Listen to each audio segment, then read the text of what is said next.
views and opinions expressed in this program are those of the participants and do not necessarily reflect the views of Bronxnet or the program underwriters.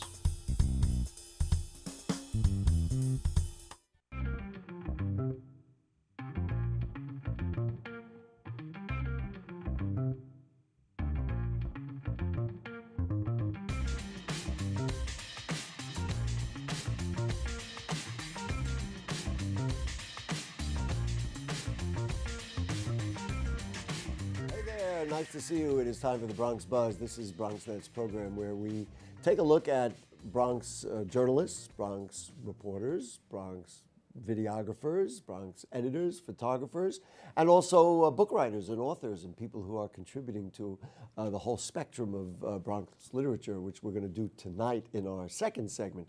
But right now in our first segment, we're going across town. We are at Bronxnet's Mercy College studios. So we're going all the way to the West Bronx and say hello to my buddy Zak Kostro from the Riverdale Press. Always great to have you with us, Zak.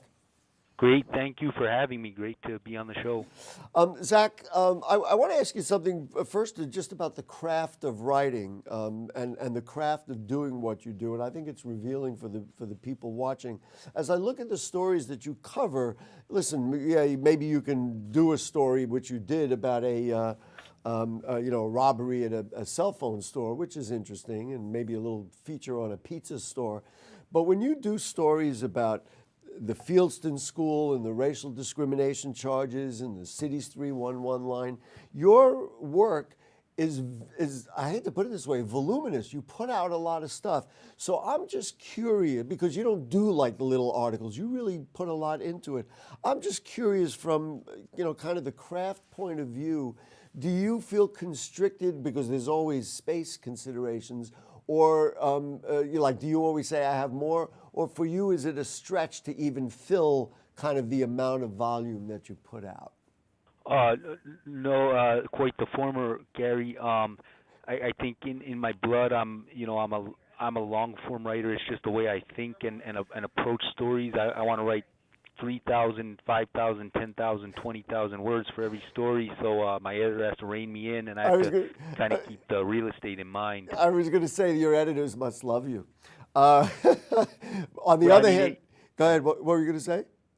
Well, it's a good thing, but the editor also has to think from a design standpoint, and I know. At the end of the day, he needs me to produce a certain number of stories, because that's the role we fill in the community. So it does have to be a certain word count. Well, I guess I can relate in a different way because, of course, there's always time constraints, and so we want to get a lot done during this time that we have. Let's start with that Fieldston School and the sit-in by students, hearkening back to maybe you're younger than I am, but I certainly remember sit-ins in schools. This was a very challenging thing for a very high-profile private school. And now there's even a lingering problem because you just wrote the story about a lawsuit. Just to step back, if you would, has this damaged the school in any way, or do you think they're going to be able to really address these concerns and what appears to be, admittedly, from their point of view, a changed culture and do things well, in the future? What's your perspective? I think only the school could speak to whether it's damaged them, and I'd like to hear from them on that. I think a lot of people would like to hear more from them, but I definitely think it's sparking change. I think I think a lot of people really admire what these students are doing. It takes a great deal of, I would imagine, courage to do that, and strength. And I think they're standing up for what they believe in a peaceful, firm way, and sending a powerful message, and really, that how else do you hold power accountable? And it seems, at least in the initial response, it seems the school does appear to be responding. I'm going to give them credit for that. I just want to move it ahead and talk about the lawsuit itself. After they got past the incident of the students sitting in and dealing with it, and frankly even admitting that the culture was lacking, then they get this lawsuit which really pulled no punches. I mean, it just said this is really not only a subtle racism, but an obvious, at least according to the suit, the allegations are an obvious racist culture.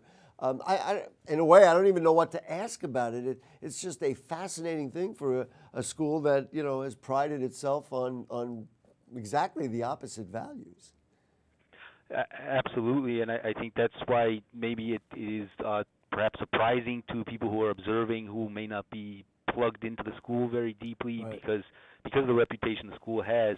For this to happen, I think it is quite illuminating, and probably not what a lot of people were expecting, but it has been brought to the school now, and we really have to see what happens next. Yeah. Do you have a time frame, or the courts? Let's say it's U.S. district courts, so those are federal courts. Those are big charges. They work on their own time schedule. But do you have a sense of when we might hear more? I don't know exactly when we Yeah. might hear more. I'm definitely keeping an eye on it, and hopefully covering it. But I don't have an answer Not sure. Yeah. for exactly when. Let's talk about 311. The headline. Your headline is "City's 311 helpline is ignoring you?" Question mark. I got kind of mixed feedback on that. I got people who said, I've called 311 and my problem was solved. And of course, your story documents people who called 311 and they don't even know if they've solved it. So, what's your assessment, I guess, of what you wrote, and then where we are at with 311? I think it's the inconsistencies that are a problem for many people, and just kind of it's not always so clear what the response is or what's being done. That's not to say a lot of people's problems haven't been solved, but there's also a huge number of complaints and requests that come in. So I think, as I understand it, the consistency is kind of one of the things that was being sought. How do we make this clearer for people when they're using it, so that they, even if the city has responded, how can they kind of get that peace of mind that, okay, at least the city is doing something and trying to fix this, as opposed to the feeling of like they're in limbo and they don't really know what the outcome is going to be. I thought one of the things that came out in your article that was absolutely fascinating, when you think about the whole notion of a system where people report problems, almost like a maintenance system of buildings or something like that, you would expect that people make complaints, and I realize the city's database has to be rather large, but that they would have a really good database and be able to trace through what was done, what was not done, get a report back either from the field, and really be a responsive system. I thought one of the things that was fascinating to me that you wrote about was the fact that the system is lagging, that they can't even tell you if they have, fulfilled their obligation, or at least their intention on a call. To me, that was fascinating. Yeah, I guess I don't know the deep inner workings of the 311 system. I think obviously the intention is I guess you could call it a noble one. They do want to give people a place to reach out and say, hey, this is going on in my neighborhood at this location. Can we do something about it? But I guess it also, maybe it's not so surprising that when it involves that many people, and given this is a big city, some things get, I don't know if they're lost in the shuffle, but maybe the communication just isn't as clear as people would like it to be. Yeah, unaccounted for. And it is a fascinating thing. In my sense is, in this day and age, the way technology is, there's kind of like no reason that we can't figure that out. I mean, that has got to be able to be done. Anyway, the next and last thing I want to mention, which actually your writing was the first time I had read about it, and that was the idea of the building workers going on strike. This really could affect tens of thousands of people, but it looks like, and you wrote that they avoided the strike. So why don't you articulate some of the issues and the pathway that led to avoiding the strike? I wasn't at the actual negotiations, but I was speaking with a representative of their union, and I think the main thing people wanted was what most people want, which is to earn enough money to live a decent life, and to have health insurance so they can keep themselves healthy and their kids healthy, their family healthy, and to know that when they get older and they can't hustle every day doing what they do, they have something to rely on to get them through their years. I think that's what it came down to, and the fact that the agreement was reached, and based on what the union told me, it sounds like they're. I don't think anything's ever going to be perfect, but it sounds like they are kind of glad with how it turned out. Wow, I'm happy to hear that because these things get contentious and they can get ugly depending on how strong opposition is. But I was relieved, frankly, to read your story that guess what, we avoided a strike because these are fundamental. When you start dealing with fundamental things about how people live in their homes and everything else, that really is the that's the core of a functioning city. One thing I just wanted to mention about 311, it really is in relation, and this will be the last moment because we got to get out of here. But when you look at NYCHA and all the complaints about NYCHA, it's a very similar kind of issue, is that nobody seems to know who's repairing what, if it's been repaired, what it's going to cost to be repaired. And so it's simply, on some level, NYCHA is a lot more complicated, but an informational thing. And I think if we could get our databases straight, maybe we can, frankly, do a better job on all of this stuff. I think a lot of residents would hope that because, they don't know where things are getting lost. I think they just see that this is not working and it's making my life miserable, and they want to see results. Results are all that matter. Listen, ladies and gentlemen who are watching us on TV, please make sure you read Zak Kostro in the Riverdale Press every week. He does a tremendous job. And, I know Riverdale is one neighborhood, but Zak really covers issues that affect us all, and we all appreciate his fine work. Thank you so much, Zak. Thank you for the kind words. Thank you for having me on the show, Gary. Tell Michael and everybody I said hello. All right. Absolutely. Folks, guess what happens now? We take a short break, and when we come back, we're going to talk to a Bronx author about a brand new book that will stimulate your thinking and maybe something in here, too. Don't go away. It's easy being a dad. Do you have panda asthma, too? Does that run in the family? This is the home of the most priceless kung fu artifacts. But when you make an effort... Dad, we're not supposed to touch anything. Oh, sorry. Go along, son! It's always worth it. Whoa! The smallest moments can have the biggest impact on a child's life. Take time to be a dad today. I am gonna get you. I'm gonna get you. Call 877-4DAD-411 or visit fatherhood.gov to learn more. You know what, guys? There's a lot of tree branches and dry brush over here. We should probably move the bonfire over there.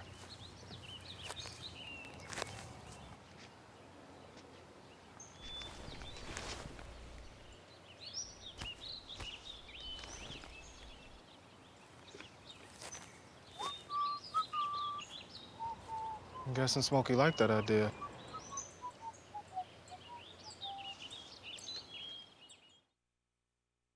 Hey, it's Ava, and this is Tess from Vivo's Do It Yourselfie, where we recreate the hottest looks from today's biggest music videos. After cleaning out our closet, we have a lot of clothes we don't wear anymore. Like this old t-shirt. It's not garbage, it's actually a brand new rug. And to make it, all you need to do is cut, tie, and glue. Cut the t-shirt into strips. Tie the strips into knots. And glue the knots to the bath mat. I love it. Give your garbage another life. And recycle.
Okay, back with you on the Bronx Buzz, and the subject right now is this book by a Bronxite, lives in the Ben Cortlandt Park section of the Bronx.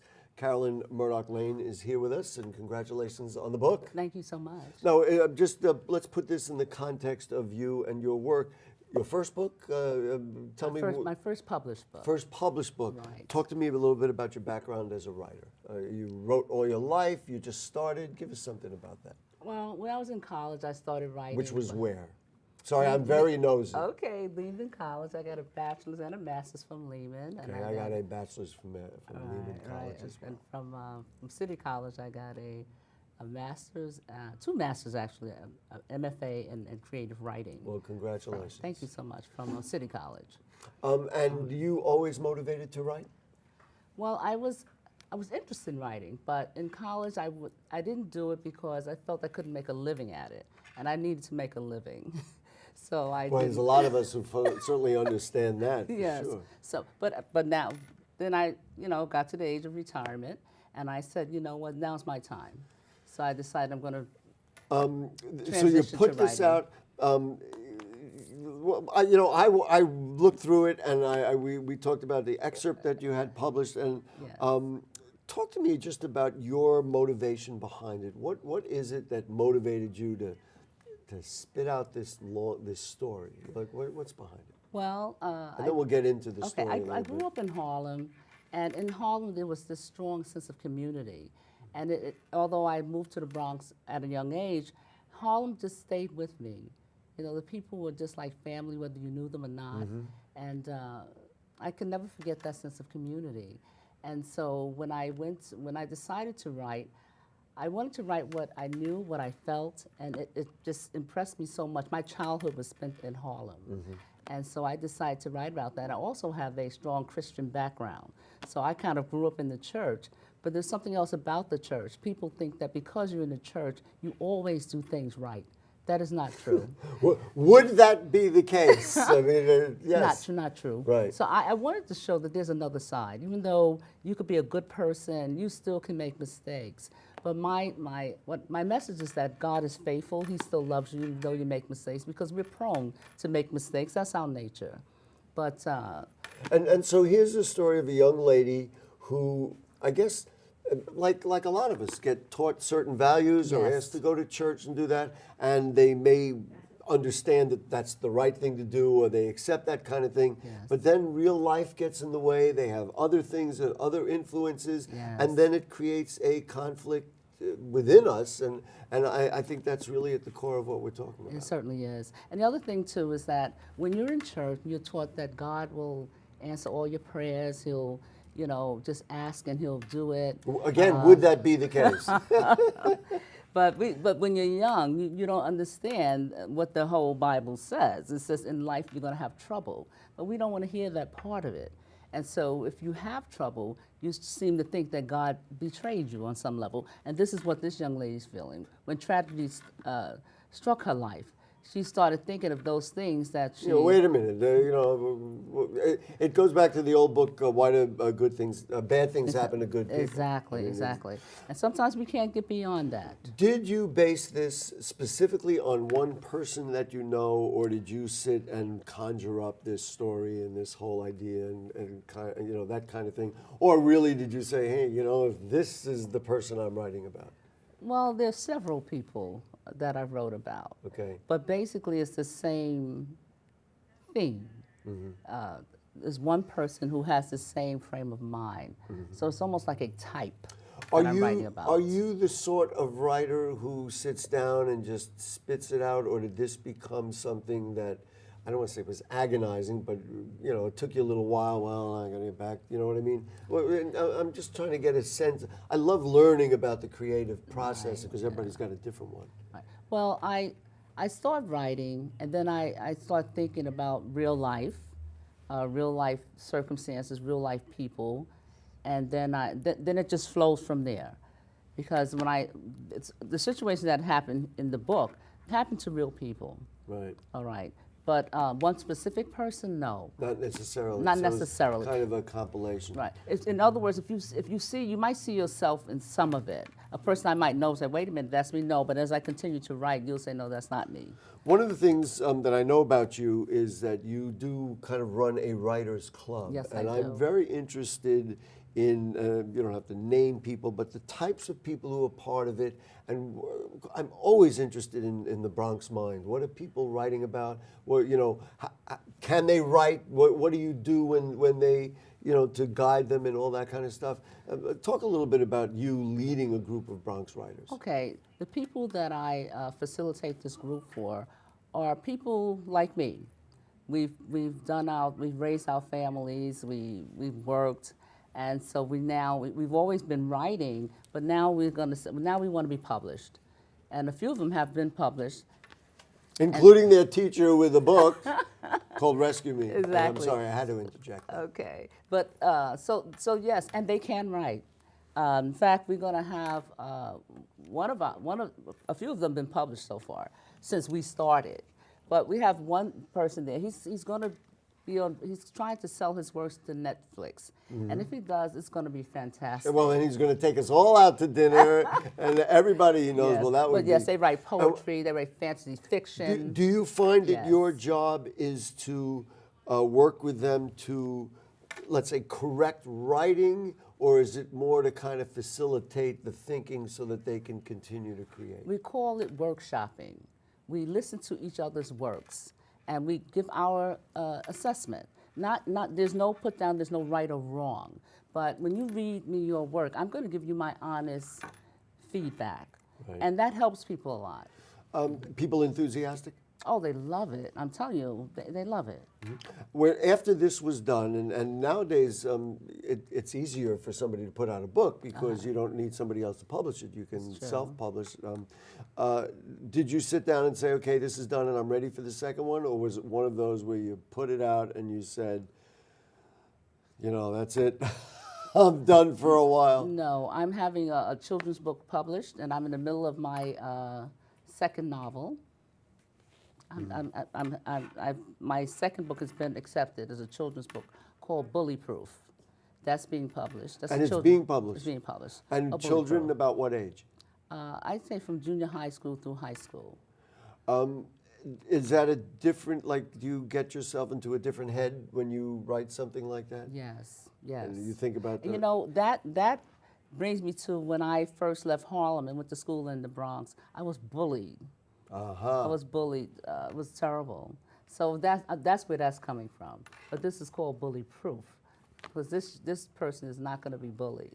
You have, at least judging from the number of people that I know who've written books, you've done pretty well. You had a signing session, which was up in South Yonkers, right? Yes. At McLean Avenue. Yes. You have something else coming up?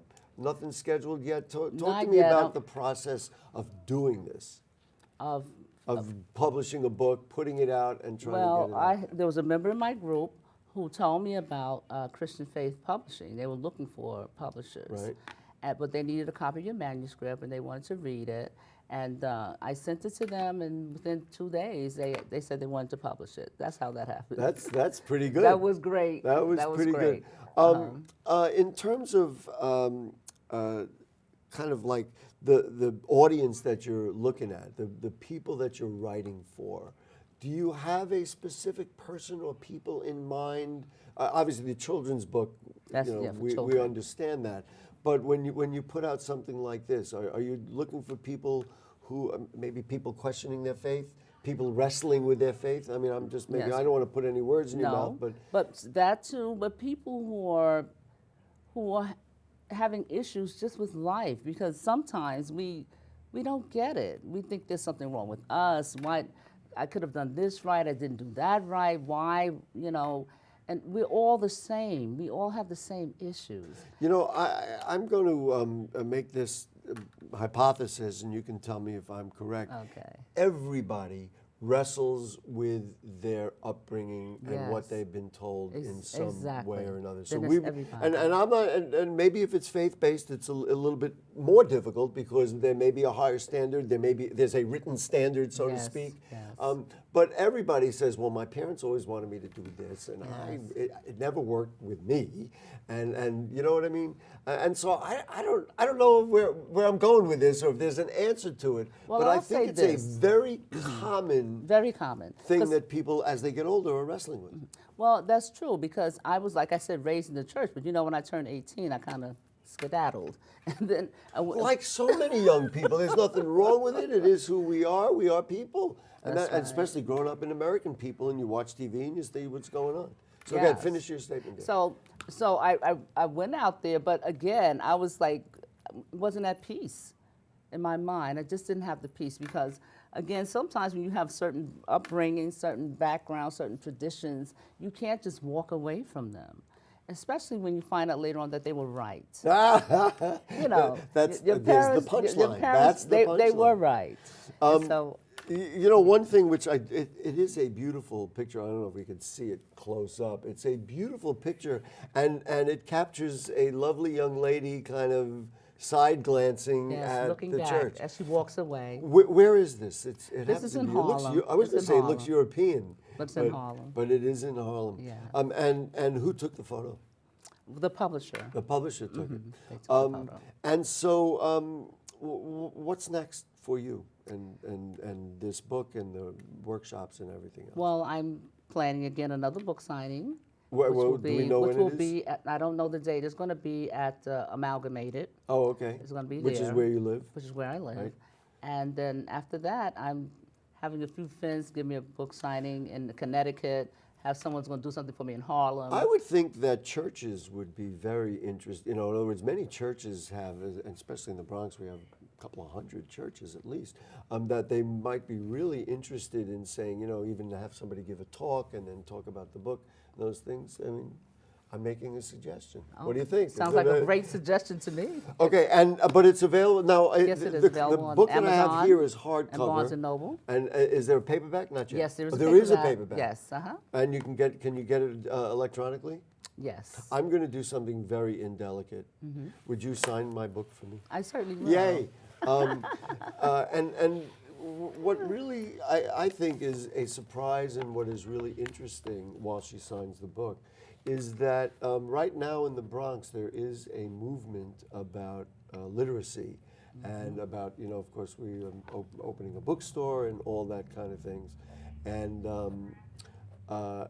this is all part of it because we do interview so many people. Last week we had somebody else who wrote a book. Anyway, Carolyn Murdaugh Lane, congratulations on the book. Thank you so much. I don't want to interrupt because this is forever. I want to keep this. So, and thank you for signing the book and also just for caring about young people in. Oh yes, in I the was borough an of educator for Bronx. 31 years. I certainly do care about young people. That's it. And that's Yes. really what this is about, helping Oh, yeah. people wrestle with the things That's around them. it. All right, we're going to say goodnight. And thank you so much for joining us in the Bronx Buzz. You know what happens on Bronx Talk this week? She doesn't know. Who knows? I know. This week on Bronx Talk, Borough President Ruben Diaz Jr. will be our guest. He comes by. We have a lot of interesting things to ask him about. So that'll be Monday night at 9 o'clock on Bronxnet Television. Good night.